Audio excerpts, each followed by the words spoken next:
Not your average tabletop. Woohoo!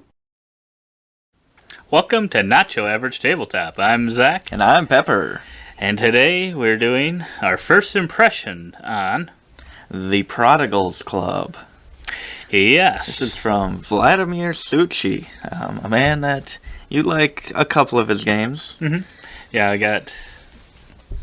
Now I'm totally blanking. Underwater Cities and Pulsar. 2849, I believe. Pulsar numbers, I call it.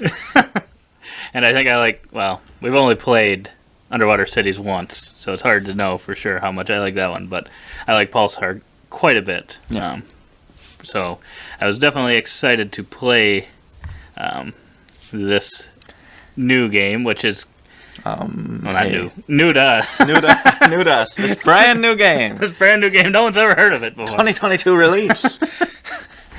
But no, it's kind of based off of Last Will. Last Will, I believe. yes. Kind of a reboot of it with some things added. So this one, it is like other games, and it's sort of not. Flipped. It's just kind of flipped. So, I mean, at the end of the day, it is basically like other games, but sort of not. Because you're trying to lose pretty much everything you have. So you start with some money. Well, some money. You have the option as to what you want in the game, right? Yeah, you can.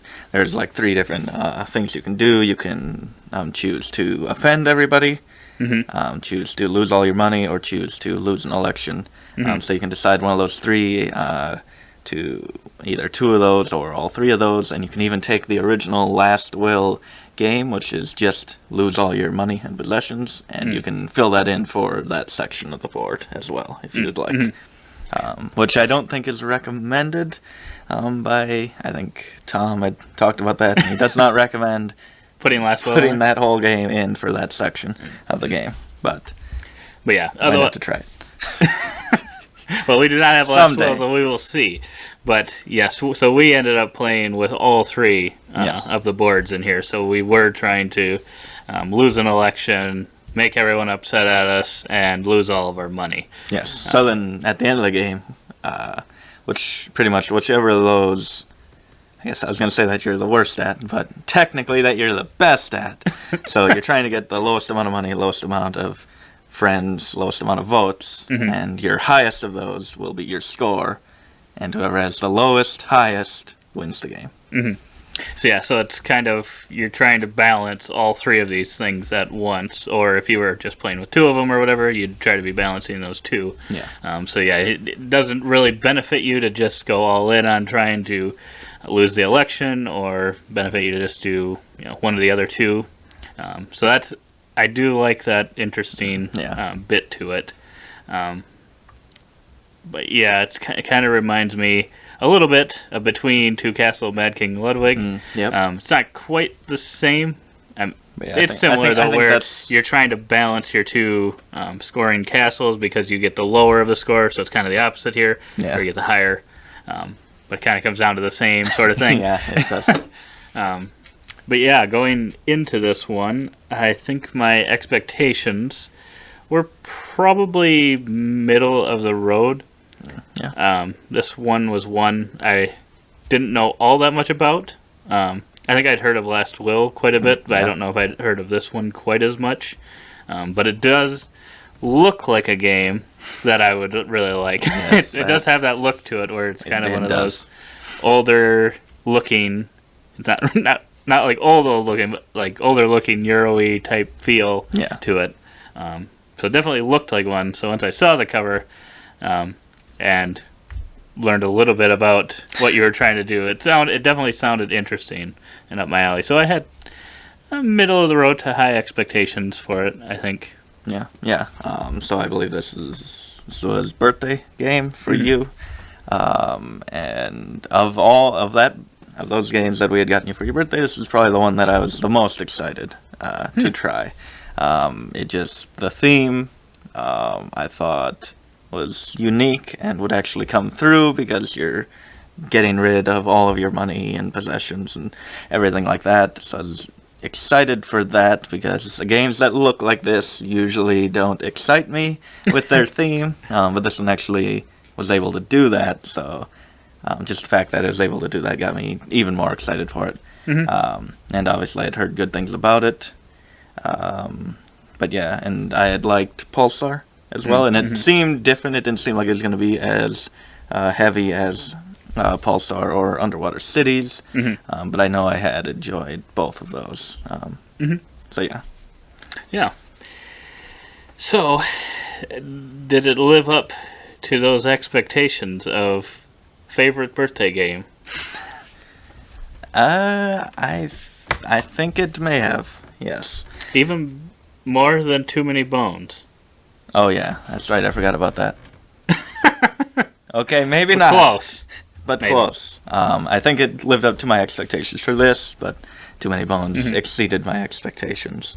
But yeah, I enjoyed this one quite a bit. That's, I think, is Between Two Castles the only other one that we have where it's all about balancing multiple of your scores. I think so. And then, I mean, you could kind of throw Rajas into that category. It's not quite the same because you can go just heavy in one or the other, but I guess you're trying to get them to meet. So, it's adjacent to it. Yeah. I don't think it's quite the same. Yeah. And then also, I think Merchants of the Dark Road, which hopefully will come sooner than later. Maybe by the time this video comes out, it'll have come. I'm not sure. But I think that one is going to have a little bit of that same type of balance where I think you're balancing money and can't remember if it's fame or something similar to these ones or whatever. So I think that's going to have that as well. So it is an interesting thing, but it's not. I haven't seen it used that much. Yeah, I really enjoyed that, and I think it kind of stops someone running away with the win, because if you're really good in one area of it, and it's like, oh my god, look at them, they've almost lost all their votes already, but that's not really going to benefit them if they get their votes to -50, but their popularity is still at 50.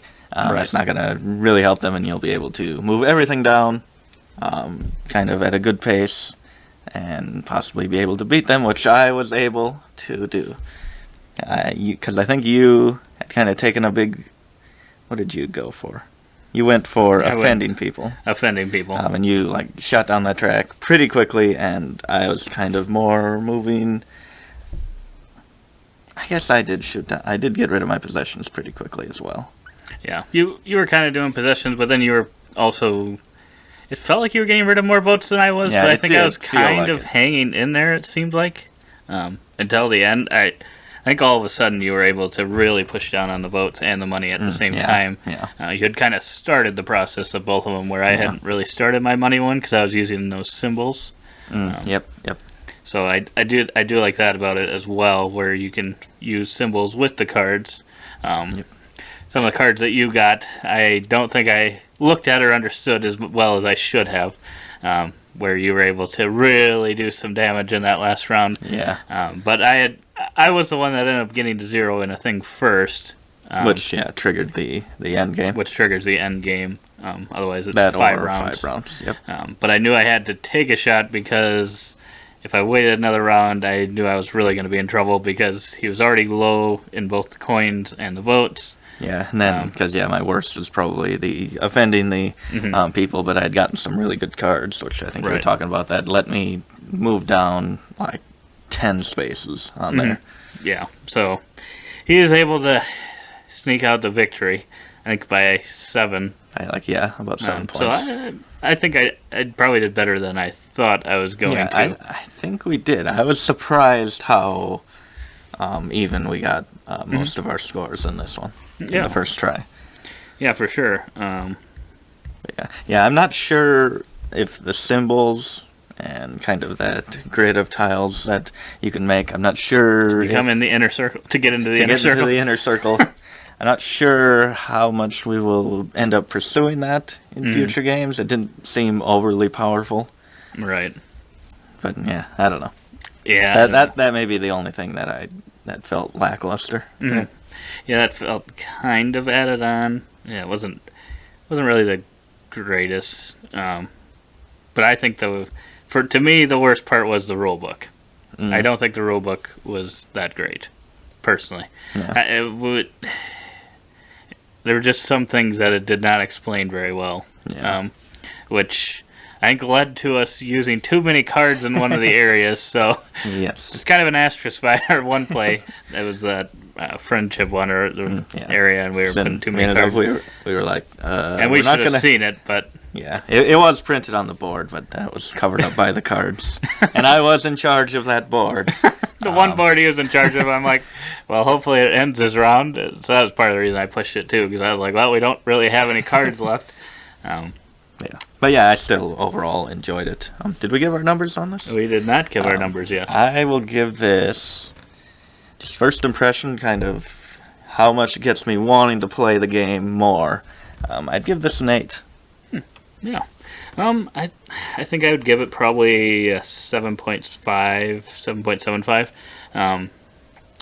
I think I probably just didn't play the best game I could have, so I think I would want to get it back to the table sooner than later to definitely give it another go. And now that now that we've kind of learned it and played through it, I think most of it makes sense and is pretty much I don't want to say simple worker placement, but like simple to understand how kind of what the things do now. There's might be some things with the cards that I'm still not 100% sure on, but overall, I think it's one that once you get through the rules and kind of play through it, makes a lot more sense. Yeah. So yeah, it definitely is one we'd recommend playing after one play. Maybe not one of our favorites of all time after one play, but it could get there. It could get there. I think it's got potential. We might see it in the top 50 next year. Who knows? Oh boy! Well, doesn't I was gonna say it takes a lot to get into yours. If one time top favorite game of all time is 47, my gosh, this game is probably gonna be 282. Comment below. And you've only played 300 games. Comment below what game do you think he is referencing. Yes, if you know. You've been watching, you should be able to figure it out, but never hear the end of it.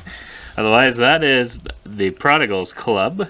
If you've made it this far, thank you for watching. If you liked the video, give us a thumbs up and possibly even subscribe if you're feeling very generous. And as always, we will see you next time. And as always, don't forget to keep on nibbling on that content.